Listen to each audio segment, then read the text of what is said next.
Hello friends, welcome to SSC coaching centre. दोस्तों, आज का वीडियो बहुत ही ज़्यादा अच्छा होने वाला है क्योंकि सभी प्रश्न टेट लेवल के हैं, ग्रुप डी लेवल के हैं। तो सभी प्रश्न अच्छे हैं। वीडियो को अंत तक देखेंगे, आपको ये मालूम हो जाएगा किस तरीके के प्रश्न पूछे जाते हैं। ठीक है, तो चलिए स्टार्ट करते हैं। पहला प्रश्न है, एक पार्टी में 5 मित्र एक दूसरे को गिफ्ट देते हैं तो कुल गिफ्टों की संख्या ज्ञात कीजिए। भाई बहुत अच्छा प्रश्न है, बहुत ही बढ़िया वाला प्रश्न कहेंगे इसको।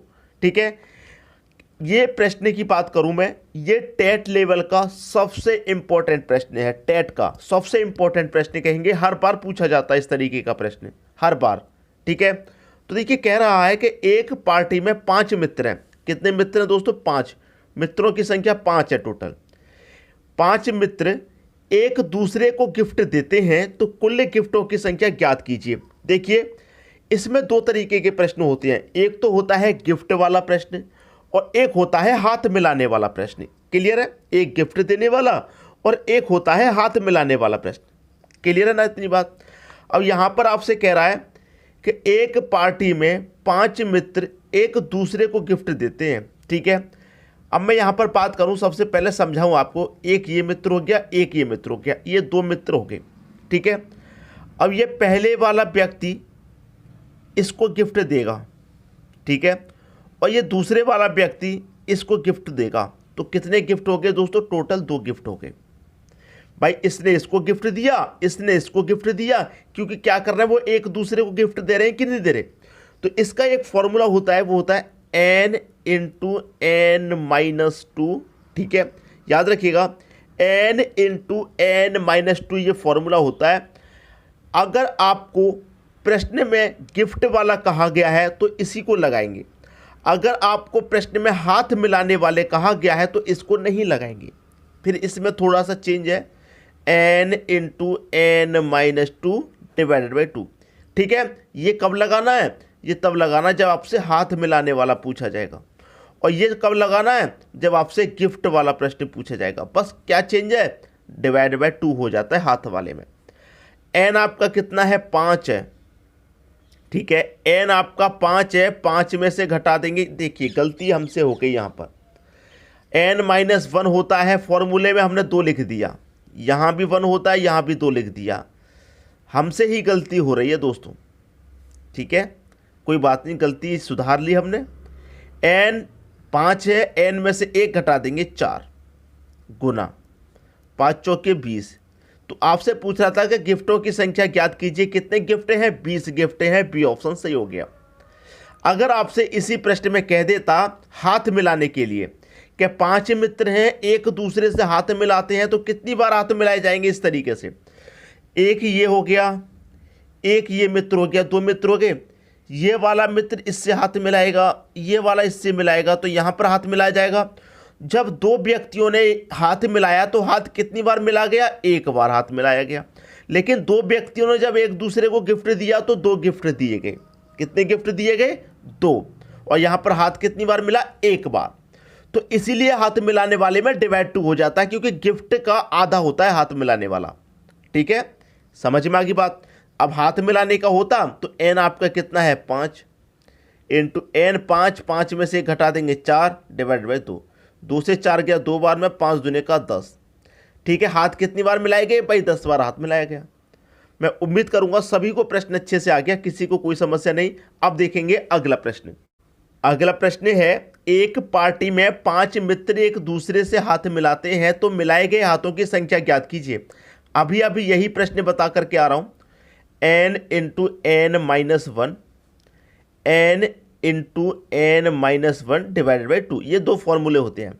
ये जो होता है, ये होता है दोस्तों आपका हाथ मिला, ये वाला जो होता है ये गिफ्ट के लिए होता है, और ये होता है हाथ मिलाने के लिए। हाथ मिलाने वाले में 2 से डिवाइड करते हैं क्योंकि गिफ्ट का आधा होता है। ठीक है, अब यहां पर क्या पूछ रहा है आपसे? हाथों की संख्या, जबकि n आपका 5 है।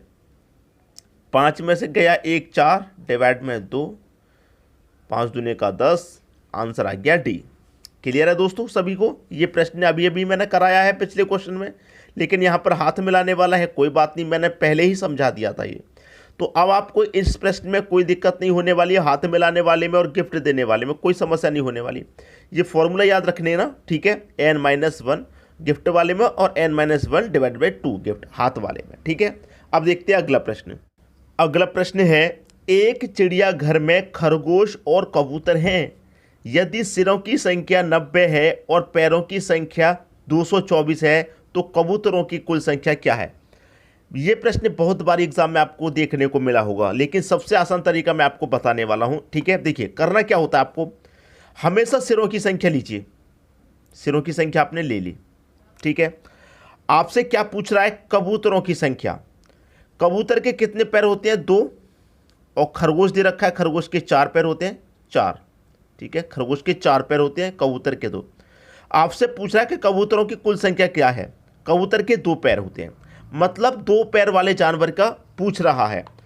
हमेशा याद रखिएगा, जिसका पूछेगा उसके अपोजिट से गुना करना है, ठीक है। सिरों की संख्या लिखनी है हमेशा।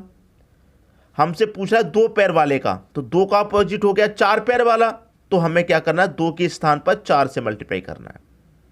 कितना हो जाएगा, 9 चौके 36 और 1 0 360। क्लियर है, 360 हो गया। इस 360 का और पैरों की संख्या का आप अंतर कर लीजिए। अंतर करना, जो ज़्यादा होगा उसमें से कम वाली घटा देनी है। तो 360 ज़्यादा है, 224 कम है, कितना आ जाएगा, घटाने पर 136 आ जाएगा। इस 36 में आप 2 से डिवाइड कर दीजिए, बस कितना आ गया, 68। 68 हो गई कबूतरों की संख्या, बी ऑप्शन सही, ठीक है। अब आगे निकाल लीजिए, 4 पैर वाले का पूछे तो देखिए, सिरों की संख्या लिखिए हमेशा। अब हम निकाल रहे हैं 4 पैर वाले का। 4 पैर वाले का निकालेंगे तो 4 का अपोजिट 2 पैर वाला होता है, तो इसका मतलब 2 से गुना करेंगे, कितना हो जाएगा, 180।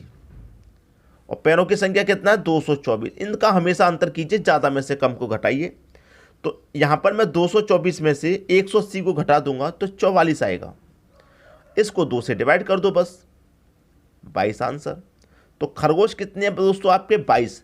अगर आप इनको 68 को और 22 को जब जोड़ के देखेंगे कितना हो जाएगा, 8 और 2 10 का 0, कैरी का 1, 6 और 2 8, कैरी का 1 9, 90 हो गया। और दोनों के सिरों की संख्या 90 है, तो 90 यहाँ पर निकल के आ रहा। सिरों की संख्या, कोई भी जानवर हो उसका सिर एक ही होता है, तो इसका मतलब 68 सिर कबूतर के हैं और 22 सिर खरगोश के हैं, दोनों मिलाकर के 90 हो जाएंगे, ठीक है। तो ये तरीका होता है इस प्रश्न को सॉल्व करने का, ठीक है। अब देखते हैं अगला प्रश्न। अगला प्रश्न है, किसी व्यक्ति के पास कुछ मुर्गियां तथा गाय हैं। उनके पैरों की संख्या 140 तथा सिरों की संख्या 48 है, तो मुर्गियों की संख्या ज्ञात कीजिए, ठीक है। मैंने आपको क्या बताया, हमेशा क्या लेना है आपको, सिरों की संख्या। तो सिरों की संख्या 48 है। क्या पूछ रहा है, मुर्गियों की संख्या पूछ रहा है। भाई मुर्गी के 2 पैर होते हैं, ठीक है, और गाय होती है, गाय के 4 पैर होते हैं। तो 2 पैर वाला जानवर पूछ रहा है, तो इसके अपोजिट से गुना करेंगे, मतलब 4 पैर वाले से करेंगे। 48 का 4 से मल्टीप्लाई करेंगे, 4 अट्ठे 32 का 2, कैरी का 3, 4 चौके 16, कैरी का 3 19, 192 हो गया। पैरों की संख्या से अंतर कर दो, ठीक है, कितना आ जाएगा, 52। 52 आने के बाद क्या करेंगे, आप जानते हैं 2 से डिवाइड कर देना है, 26 आ गया आपका आंसर। मुर्गियों की संख्या कितनी है, 26। अगर 4 पैर वाला पूछा जाएगा, आप बता चुके हैं कैसे निकालना है, हमेशा सिरों की संख्या रखिए। 4 पैर वाला निकालना है तो इसके अपोजिट 2 से गुना करेंगे, ठीक है। 48 दूने का कितना हो जाएगा, 96 हो जाएगा, ठीक है। पैरों की संख्या से अंतर कर दो, पैरों की संख्या कितनी है, 140 है। दोनों का इनका अंतर कितना आ जाएगा दोस्तों, 44 का अंतर आ जाएगा। 44 को 2 से आप डिवाइड कर देंगे तो कितना आ जाएगा, 22 आ जाएगा। क्लियर हुई बात। अब देखिए यहाँ पर कितना था, 48 था सिरों की संख्या, और 26 को और 22 को जोड़ लीजिए, 26 और 22, 6 और 2 8, 4 और 2 2 और 2 4, 48 हो गया। तो सब कुछ निकाल लेंगे आप, तरीका जब आपको मालूम हो जाएगा तो। 4 पैर वाला हो चाहे 2 पैर वाला, इनका अंतर करने के बाद में 2 से डिवाइड कर देना होता है। क्लियर हुई बात। अब देखेंगे अगला प्रश्न। अगला प्रश्न है, यदि 43 की पावर 45 प्लस 5 को 44 से भाग दिया जाए तो शेषफल क्या होगा। भाई बहुत बढ़िया प्रश्न है। मैं यहाँ पर आपसे एक चीज़ कहूँगा कि ये प्रश्न मैं पहले बहुत बार करा चुका हूँ। अगर पावर सम हो तो 2 लेंगे या 4। अगर पावर आपकी विषम हो तो पावर 1 लेंगे या फिर 3 लेंगे। सिखा चुका हूँ, जितने रेगुलर स्टूडेंट हैं सबको ये बात पता है।